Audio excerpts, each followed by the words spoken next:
કેમ છો વિદ્યાર્થી મિત્રો? તો ફરીથી આપણે તમારા માટે એક નવો વિડિયો લઈને આવી ગયા છીએ. ધોરણ 12 અંગ્રેજી ગુજરાતી મીડિયમમાં છે ગાલા અસાઇનમેન્ટ 2025-26 નો પેપર નંબર 3 છે. એનો સેક્શન A નું આજે આપણે સોલ્યુશન કરીશું. કેમાં રોકડા માર્ક મળે છે તો કે જવાબ સાચો જવાબ તો કેમ સાચો છે, ખોટો જવાબ છે તો ખોટો જવાબ કેમ છે, એ જે આપણે આ વિડિયોમાં વિગતવાર સમજી લેશું. Gala assignment 2025-26 paper number 3 section A જે 4 માર્કમાં આપણે ટ્રુ ફોલ્સ પૂછાય છે. તો ટ્રુ ફોલ્સ ને પહેલા સમજી લઈએ અને ખાસ એક યાદ રાખવાનું છે કે વાક્ય લખવાનું ફરજિયાત હોય છે. પહેલું છે કે સ્ટ્રાઇક અગેન્સ્ટ ઓર્ડિનન્સ. ઓર્ડિનન્સ એટલે જે બધા ફરમાન છે, સ્ટ્રાઇક અગેન્સ્ટ એટલે એના વિરુદ્ધમાં આપણે હડતાલ કરવાની છે, એને ઓર્ડિનન્સ. ઇન લોઝ એટલે બધા નિયમ.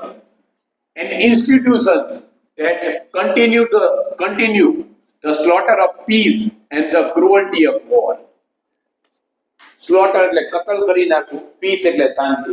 કે આપણે જે બધા નિયમો છે, જે બધી સંસ્થાઓ છે અને જે બધા એવા દાખલા કે ફરમાનો છે કે જેના લીધે શાંતિનો ભંગ થાય છે, એના વિરુદ્ધમાં આપણે હડતાલ કરવાની.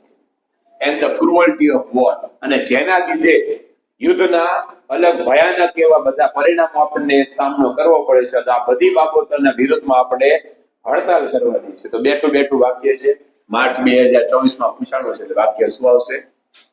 True. Herbert is alive at the end of the story. Monkeys ફો નામના પાઠમાંથી લેવામાં આવેલું છે વાક્ય. કે વાર્તા જ્યારે પૂરી થાય, પાઠ પૂરો થાય ત્યારે આપણે એમ કહે છે કે હર્બર્ટ જીવતો છે. તો ખોટી વસ્તુ છે, કારણ કે હર્બર્ટ પોતે મરી ગયો હતો અને એને પાઠમાં એવું પણ કહેવામાં આવ્યું છે કે એની બોડી છે એ કોહવાઈ ગઈ, 10-15 દિવસ થઈ ગયા, એને દાટી દીધું છે. એટલે અહીંયા અલાઇવ ની જગ્યાએ ડેડ આપ્યું હોય તો આપણે સમજાવવાનું કે ટ્રુ આવે અને અલાઇવ આપ્યું તો ફોલ્સ આવે. પછી છે તો મોસ્ટ ફેરોસિયસ. ફેરોસિયસ એટલે ઘાતકી, dangerous kind of ants are the driver ants of America. અમેરિકાની જગ્યાએ આફ્રિકા આવે, એટલા માટે ફોલ્સ આવશે. કે સૌથી જે કીડી એન્ડ્સ વાળા પાઠમાંથી લેવામાં આવ્યું છે કે સૌથી ભયાનકમાં ભયાનક, ઘાતકીમાં ઘાતકી જો કીડી હોય તો એ છે ડ્રાઈવર એન્ડ્સ ઓફ આફ્રિકા. પછી છે ઓવિંગ ટુ એટલે ના લીધે ઇન્ડિસ્પોઝિશન. ઇન્ડિસ્પોઝિશન એટલે મજા નથી, ઠીક નથી, અસ્વસ્થ છું. I am not attending the meeting કે મને મજા નથી, એના લીધે હું આજે મીટિંગમાં જવાનો નથી. Sound convincing. કન્વિન્સિંગ ની જગ્યાએ અનકન્વિન્સિંગ આવે તો ટ્રુ આવે, બાકી ફોલ્સ આવે છે. એટલે પહેલું આવશે ટ્રુ, બીજું ફોલ્સ, ત્રીજું ફોલ્સ અને ચોથું. પછી જે આપણે 3 માર્કના નિયરેસ્ટ મીનિંગ પૂછાય છે. પહેલું છે સોકર, પગથી રમવાની રમત. સોકર એક પ્રકારની રમત છે જે ફૂટબોલ જે છે, વોલીબોલ હાથથી રમીએ, હોકી રહી હોકી નામની સ્ટિકથી રમીએ છીએ, ફૂટબોલ. અને ચેસ જે મગજ વાપરીને રમવું પડે છે. એટલે સોકર એટલે શું થાય છે? તો સાચો જવાબ છે ફૂટબોલ. પછી છે હમિંગ એટલે ગણ કરવું. રશિંગ, રસ એટલે દોડવું. હર્લિંગ, હર એટલે દાખલા તરીકે તાતણા વળતા હોય, કવિતામાંથી કીધું છે. હેમરિંગ એટલે હથોડી મારવી. અને બઝિંગ એટલે ગણ કરવું. આપણે સુતા હોય, શિયાળાનો સમય હોય, પંખો બંધ હોય, મચ્છરી આપણે કાનમાં ગણ કરે, અવાજ આપણે સંભળાય, એને બઝિંગ કહેવાય અથવા હમિંગ કહેવાય. પછી ટૂર, આપણે કોઈ પ્રવાસમાં ગયા હોય, ટૂર કર્યું તો વિઝિટેડ. જવાબ સાચો આવશે. ટોક એટલે વાતો કરવી, ડાન્સ એટલે ડાન્સ કરો, અને વોવ એટલે શપથ લેવા. કોઈ પણ સમ લેવે એટલે વોવ કહેવાય, ફાઇનલ વોવ. જે દાખલા તરીકે કે ગમે ત્યારે તમે કોઈ પણ કાર્ય કરવાનું હોય ને ફાઇનલ વાવ કહેવાય ને, વાવ. એટલે જવાબ આમાં આવશે સોકર એટલે ફૂટબોલ, હમિંગ એટલે બઝિંગ અને ટૂર એટલે વિઝિટેડ.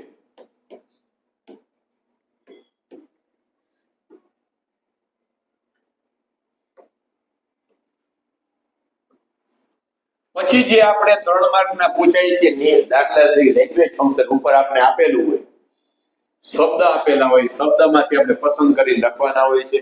પહેલું છે વી શુડ ફેલિસિટેટ. ફેલિસિટેટ એટલે વિશ કરવું. વિશ નો સમાનાર્થી શબ્દ છે. કોઈને આપણે વિશ હેપી બર્થડે ને એવું બધું કહીએ છીએ, એને ફેલિસિટેટ. The chief guest with either a memento or A bouquet, અને બુકે હોય છે એટલે કઈક મોમેન્ટો આપશું હાથમાં, કે ટ્રોફી જેવું, અથવા બુકે જે અલગ અલગ પ્રકારના ફૂલ હોય બુકે આપશું. તો આઈધર ઓર આવ્યું છે, આઈધર ઓર એટલે આપને ખબર છે ચોઈસ, એટલે આમાં જવાબ આવશે શોવિંગ ચોઈસ.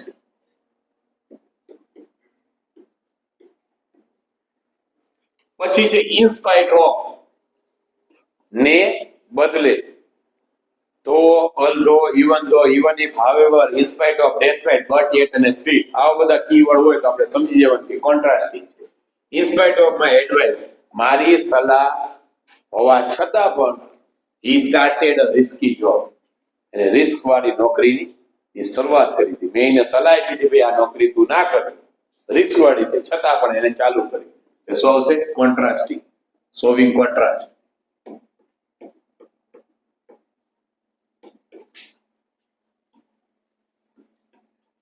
પછી છે very few leaders were as great as Subhashchandra Bose, કે ઘણા બધા ઓછા એવા નેતા છે કે જે બહાદુર છે, બોલ્ડ એટલે બહાદુર, ગ્રેટ છે, મહાન છે, જેવા સુભાષચંદ્ર બોઝ. ને કમ્પેરિંગ આપ્યું છે, એટલે આમાં આપ્યું છે કમ્પેરિંગ, એ આપ્યું છે. જવાબ આવશે કમ્પેરિંગ, કારણ કે વેરી ફ્યુ આપ્યું છે, આપણે ખબર છે one of the, EST, the, very few, no, so, દાખલે નો અધર, પછી એઝ, સો એઝ, આવું બધા શબ્દ કીવર્ડ આવે ત્યારે આપણે સમજી જવાનું કે વાક્ય શેનું છે, કમ્પેરિઝન. પહેલામાં આવશે શોઈંગ ચોઇસ, બીજામાં આવે શોઈંગ કોન્ટ્રાસ્ટ, અને ત્રીજામાં આવશે કમ્પેરિંગ.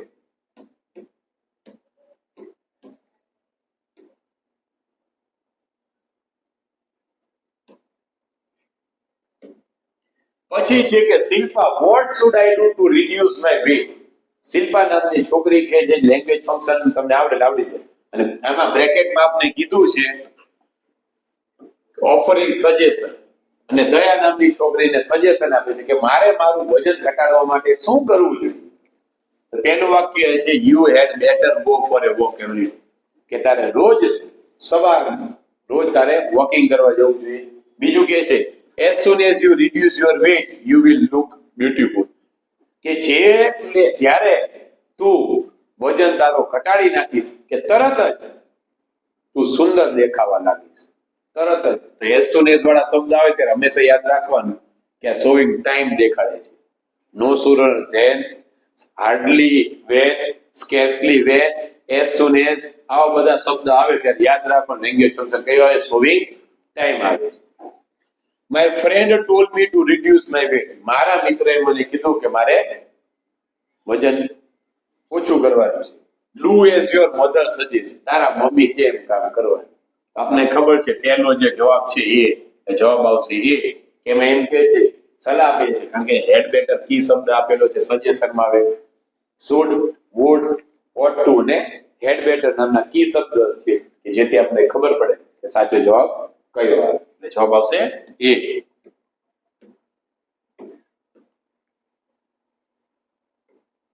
પછી 12મું છે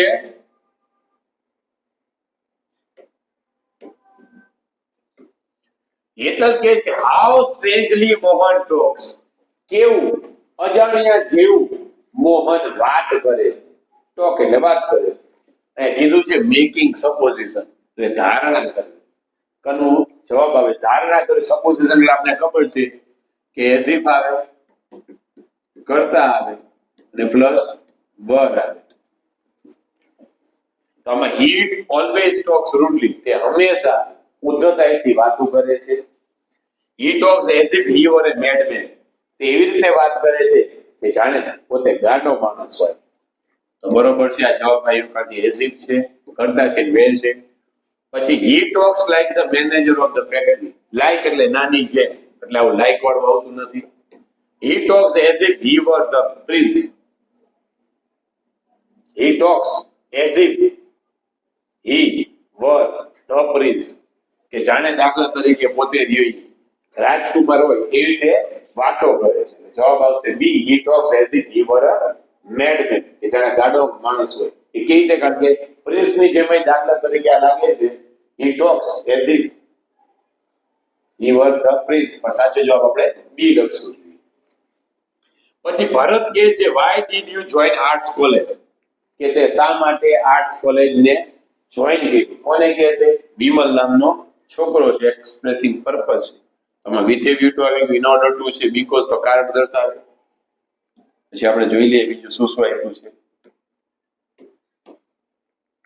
પછી અહીંયા so that આપે છે I might. હવે આપણે ખબર છે કે with a view to પછી હંમેશા ક્રિયાપદનું ing વાળું રૂપ આવે. with a view to પછી become આવ્યું, becoming આવતું, એટલે એ ઓપ્શન નો આવે. in order to પછી ક્રિયાપદનું મૂળ રૂપ આવવું જોઈએ, તો અહીંયા becoming આવ્યું છે, એ નો આવે.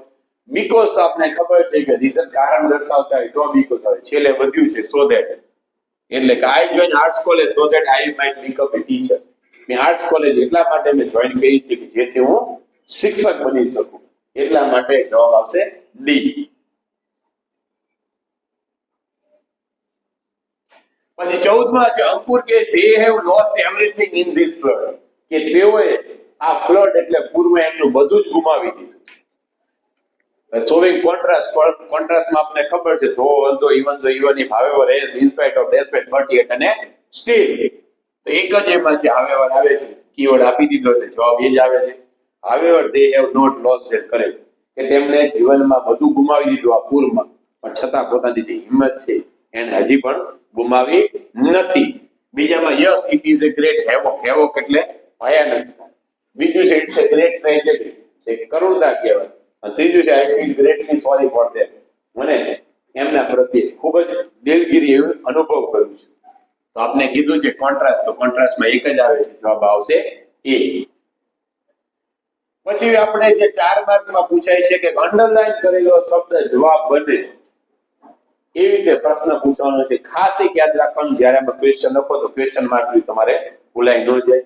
પહેલું કહે છે the managing trustee of the school promoted Deepak as the principal, કે સ્કૂલના જે મેનેજિંગ ટ્રસ્ટી છે એને દીપકને પ્રિન્સિપાલ તરીકે પ્રમોટ કર્યો. કોને કર્યો? દીપકને કર્યો. તો કોને થાય એટલે હું આવે. who એટલે કોણ, why એટલે શા માટે, how એટલે કેટલા ને કેટલી, એવી રીતે. તો કોને એટલે કોને એક જ આપ્યું છે whom, કે whom. અને પાછું બીજું જોઈ લેવાનું કે trustee of the school promote એટલે ભૂતકાળમાં આપ્યું છે. અહીંયા ભૂતકાળમાં આપણે ખબર છે did આવે છે, એટલે whom did the managing trustee of the school promoted as the principal, કે મેનેજિંગ ટ્રસ્ટી છે એને કોને પ્રમોટેડ કર્યા પ્રિન્સિપલ તરીકે, તો દીપક. એટલે જવાબ બનશે ડી, કે whom did the managing trustee of the school promoted as the principal. પછી 16મું છે કે you should wash your hands once before you take lunch. માર્ચ 2023માં પૂછાણું છે કે તમે બપોરનું ભોજન લ્યો એની પહેલા એક વખત હાથ ધોવા જોઈએ. કેટલી વખત ધોવા જોઈએ? એક વખત. એટલે કેટલી વખત, એટલે હાઉ ઓફન આપ્યું છે. જો વાય એટલે શા માટે, હાઉ શુડ એટલે કેવી, how should you wash your hand, તમારે કેવી રીતે હાથ ધોવા જોઈએ, તેનું કોઈ બનતું નથી. What should you do before you take lunch, તમે જમો એની પહેલા તમારે શું કરવું જોઈએ, તો એનું પણ બનતું નથી. એટલે જવાબ એક જ બનશે એથી, કે how often should you wash your hands before you take your lunch, કે તમે તમારો બપોરનું ભોજન લ્યો એની પહેલા તમારા હાથ કેટલી વખત ધોવા જોઈએ, તો કેટલી વખત? તો એક વખત. એટલા માટે જવાબ આવશે એ. પછી 17મું છે many students went abroad to make their fortune. ખાસ એક યાદ રાખવાનું કે ટુ વાળું જ્યારે અંડરલાઈન કરી લેવાય, મોટા ભાગનો જવાબ વાય થી બને છે. કે ઘણા બધા વિદ્યાર્થીઓ અબ્રોડ જાય, વિદેશ જાય છે એમના નસીબને બનાવવા માટે. ફોર્ચ્યુન એટલે નસીબને અજમાવવા માટે, એમનું સારું એવું કરિયર પસંદ કરવા માટે. જૂન 2024માં પૂછાણું છે. ભૂથી આપણે ખબર, ભૂથી બને નહીં. હવે 3માં વાય આવ્યું છે, ત્યારે આપણે સમજી લેવાનું કે આ ભૂતકાળમાં છે, વેન્ટમાં ગો, વેન્ટ અને ગોન. તો ભૂતકાળમાં વેન્ટ આપ્યું છે એટલે આપણે ખબર પડી જાય કે સાદો ભૂતકાળ છે, તો સાદા ભૂતકાળમાં પ્રશ્નાર્થ વાક્યની સાથે હંમેશા ડીડ આવે. અને વાક્યમાં જ્યારે ડીડ આવે ત્યારે ક્રિયાપદ મૂળરૂપ થઈ જાય.